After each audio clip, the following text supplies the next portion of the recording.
আপনি কি মেসেঞ্জার শুধুমাত্র মেসেজ করার জন্য ব্যবহার করেন? তাহলে তো আপনি মেসেঞ্জার সম্পর্কে কিছুই জানেন না। আজকের ভিডিওতে আমরা মেসেঞ্জার সম্পর্কে এমন 5টা টিপস আপনাদেরকে শিখাই দিব, যেগুলো দেখার পরে আপনার বন্ধুরা আপনাকে বলবে, ভাই তুই এগুলো কিভাবে করলি, আমার একটু শিখাই দে। ওকে, চলেন তাহলে আমরা মূল ভিডিওটা শুরুই করি। আমাদের চ্যানেলে নতুন হয়ে থাকলে অবশ্যই আমাদের চ্যানেলকে সাবস্ক্রাইব করে দিবেন এবং আমাদের ফেসবুক পেজে নতুন হয়ে থাকলে আমাদের পেজটাকে অবশ্যই ফলো করে দিবেন। অনেক সময় এমন হয় যে তুমি কাউকে মেসেজ করো এবং সেই মেসেজ প্রাসঙ্গিক একটা ছবি তুমি তাকে গুগল থেকে ডাউনলোড করে পাঠিয়ে দাও। এখন থেকে মেসেজ প্রাসঙ্গিক ছবি গুগল থেকে পাঠানোর দরকার নেই, সরাসরি মেসেঞ্জার থেকে তুমি মেসেজ করবে, সাথে সাথে সেই মেসেজের বিপরীতে একটা ছবি এআই জেনারেট হয়ে সেন্ড হয়ে যাবে। বিষয়টা একটু ব্যাখ্যা করবেন? একদম সিম্পল, তুমি যাকে মেসেজ করতে চাইতেছো তার মেসেজ অপশনে ঢুকে টাইপ করো স্ল্যাশ, তাহলেই তোমার সামনে এমন একটা ইন্টারফেস ওপেন হবে।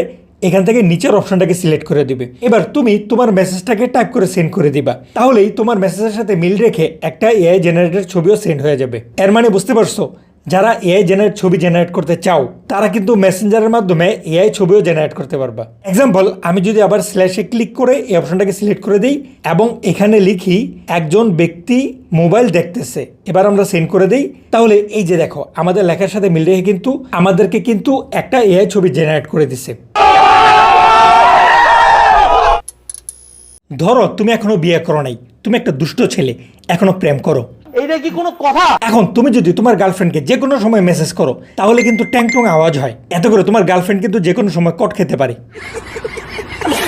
এখন তুমি চাইতেছো তোমার গার্লফ্রেন্ড যাতে বিপদে না পড়ে এবং তোমার যখন ইচ্ছা তুমি তখনই মেসেজ করতে পারো, এবং তোমার মেসেজ করার কারণে যাতে করে তার ওইখানে ট্যাং টং আওয়াজ না হয়, কোনো ধরনের নোটিফিকেশন না যায়। সেটা কি সম্ভব?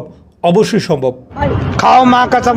আবার চলে যাবো হচ্ছে তার মেসেজ অপশনে, আবারও এখানে টাইপিং করে দিব হচ্ছে স্ল্যাশ, তারপরে 2 নম্বর অপশন আছে হচ্ছে সাইলেন্ট।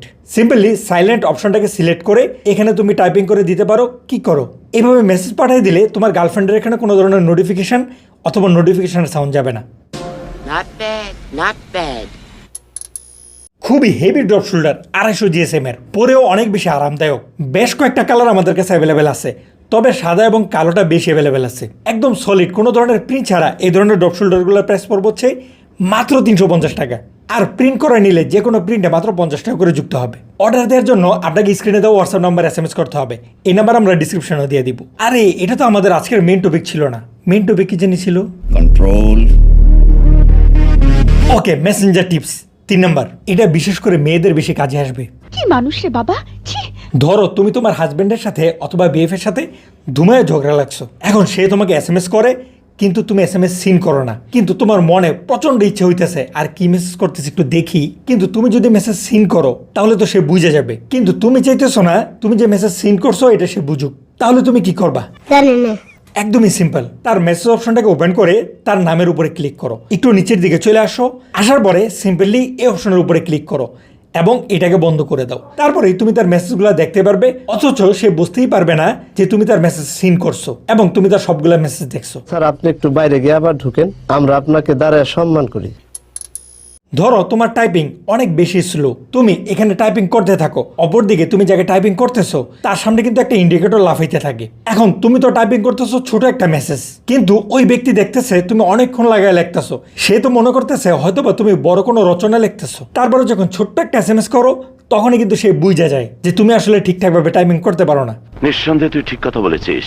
এখন এই মান সম্মান বাঁচাইতে তুমি কিন্তু টাইপিং ইন্ডিকেটরটাকে বন্ধ করতে পারো। কিভাবে? একদম সেম ভাবেই সেম অপশনের মধ্যে চলে আসবা, অর্থাৎ যাকে SMS করবা তার নামের উপরে ক্লিক করে একটু নিচের দিকে চলে আসবা, এই রিড অপশনের নিচেরটাই দেখো টাইপিং ইন্ডিকেটর আছে, সিম্পলি এটার উপর ক্লিক করে এটাকে বন্ধ করে দিবা, তারপরে টাইপিং করবা। এত করে তোমার টাইপিং যে স্লো এটা কিন্তু কেউ বুঝতে পারবে না। কেউ হেলা ডালা না। ধরো তুমি অনেক ব্যস্ত আছো, ব্যস্ততার মধ্যেই তোমাকে একজন মেসেজ করলো এবং সেটা তুমি সিনও করে ফেললা, কিন্তু ব্যস্ততার কারণে ভাবলা ঠিক আছে পরে রিপ্লাই দিব না, তখন তুমি কিন্তু সেই সিন করা মেসেজটাকে আবার আনসিন করা অবস্থায় নিয়ে আসতে পারবা। কিভাবে?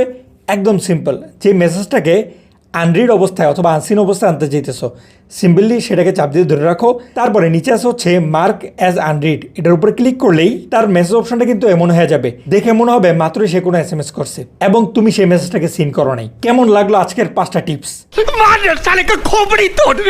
এমন মজার মজার টিপসগুলো পেতে হলে অবশ্যই আমাদের চ্যানেলটাকে সাবস্ক্রাইব করে পাশে থাকা বেল আইকনটা বাজিয়ে রাখতে হবে। ঠিক আছে, আমি একটু ভেবে দেখি। আজকের সম্পূর্ণ ভিডিওতে আমাদের সাথে থাকার জন্য অসংখ্য ধন্যবাদ। আসসালামু আলাইকুম।